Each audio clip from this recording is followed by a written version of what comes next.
ஆண்டவர் உங்களோடு இருப்பாராக. உம் ஆன்மாவோடும் இருப்பாராக. புனித யோவான் எழுதிய தூய நற்செய்தியிலிருந்து வாசகம். ஆண்டவரே, மாற்றி உமக்கே. யோவான் எழுதிய நற்செய்தி அலகு 20 சொற்றொடர்கள் 11 தொடங்கி 18 முடிய.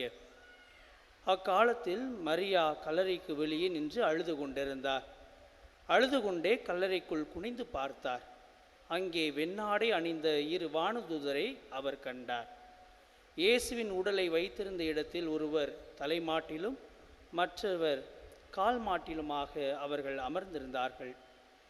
அவர்கள் மரியாவிடம், அம்மா, ஏன் அழுகிறீர் என்று கேட்டார்கள். அவர் அவர்களிடம், என் ஆண்டவரை எடுத்துக்கொண்டு போய்விட்டனர், அவரை எங்கே வைத்தனரோ எனக்கு தெரியவில்லை என்றார்.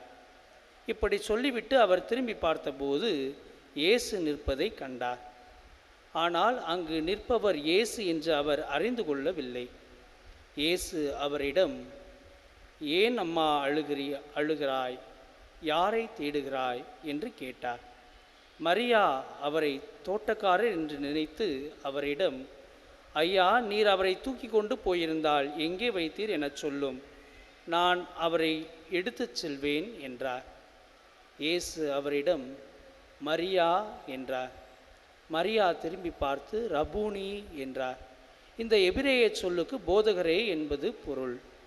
இயேசு அவரிடம், என்னை இப்படி பற்றி கொள்ளாதே, நான் என் தந்தையிடம் இன்னும் செல்லவில்லை.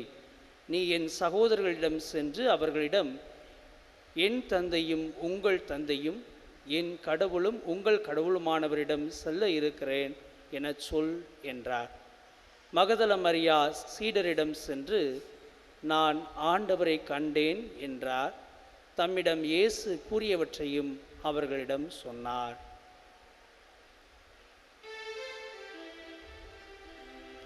ஆண்டவரின் அருள்வாக்கு.